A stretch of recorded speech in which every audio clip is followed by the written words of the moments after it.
A constitutional republic, not a democracy.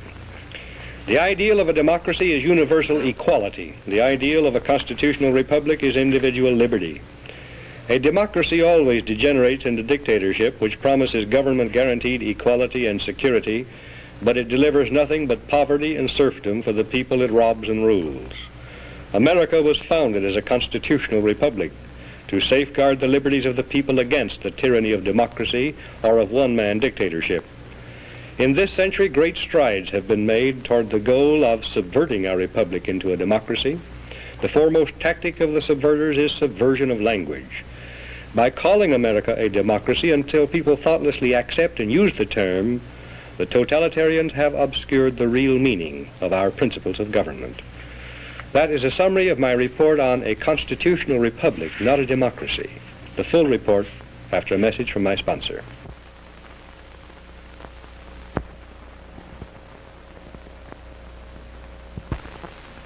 A democracy is a political system in which the people periodically, by majority vote at the polls, select their rulers. The rulers then have absolute power to make whatever laws they please by majority vote among themselves. In a constitutional republic, the people also, by majority vote at the polls, select rulers who make laws by majority vote among themselves. But the rulers cannot make any laws they please because the Constitution severely restricts their lawmaking power. The ideal of a democracy is universal equality. The ideal of a constitutional republic is individual liberty. In this century, great strides have been made toward the goal of subverting our republic and transforming it into a democracy. The foremost tactic of the subverters is subversion of language. By calling America a democracy until people thoughtlessly accept and use the term, totalitarians have obscured the real meaning of American principles of government. Note the following passages from a recent article distributed by the New York Times News Service. Quote, "In the United States and in other leading democracies, recent years have seen perceptible growth in executive authority. As society becomes more equalitarian, it tends increasingly to concentrate absolute power in the hands of one single man. This is a voluntary surrender of a free people escaping from freedom to one autocratic master." End quote. And note the following from Gunnar Myrdal's An American Dilemma. Quote, "In America, liberty often provided an opportunity for the stronger to rob the weaker. Against this, the equalitarianism in the American creed has been persistently revolting. And in the conflict between equality and liberty, equality is slowly winning. In America, conservatism has to a great extent been perverted into a cult of the Constitution. This is unfortunate, since the Constitution is in many respects impractical and ill-suited for modern conditions. The worship of the Constitution is also a most flagrant violation of the American creed. The Constitutional Convention was nearly a plot against the common people." End quote. An American Dilemma, written by a Swedish socialist, provided a basic rationale for the conversion of our free republic into an equalitarian democracy. Myrdal contends that the American Declaration of Independence, 1776, proclaimed the ideal of an equalitarian democracy because it contains the phrase, "all men are created equal." 11 years later, the Constitution created not a democracy founded on the ideal of equality, but a republic founded on the ideal of liberty. This is why Myrdal says the Constitutional Convention was nearly a plot against the common people. But he and those who parrot his ideas are either ignorant or dishonest.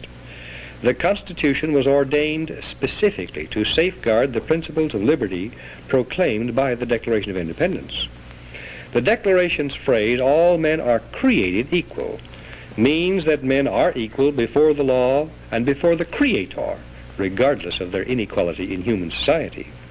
The Declaration says that men are endowed with unalienable rights, and that the purpose of government is to secure these rights. The unalienable rights of man enumerated in the Declaration of Independence do not include equality, but they do include liberty, along with life and pursuit of happiness. Equality of all men in the eyes of God and before the law is a condition essential to freedom, but no other kind of equality is possible.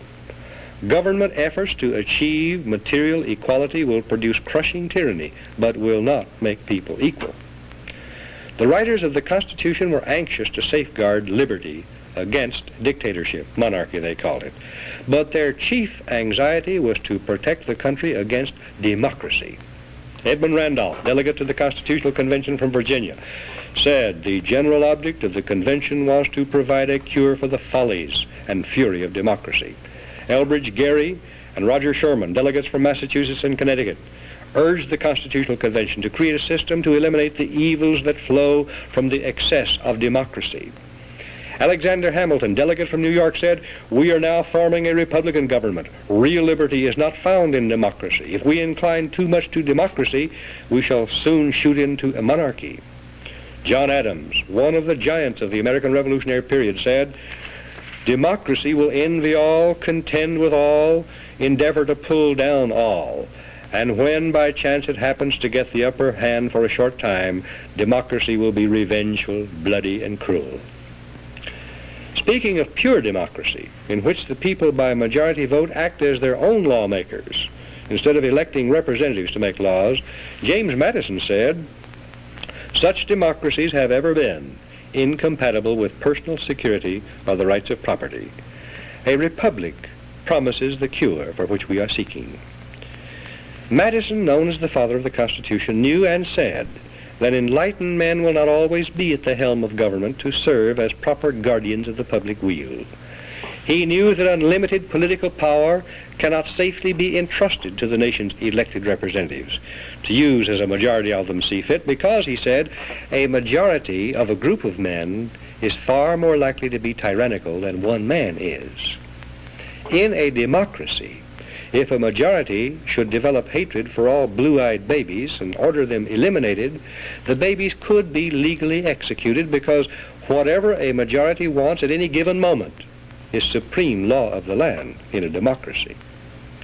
How can liberty be safeguarded against the mindless, soulless tyranny of majority rule, when government is founded on the principle of majority rule?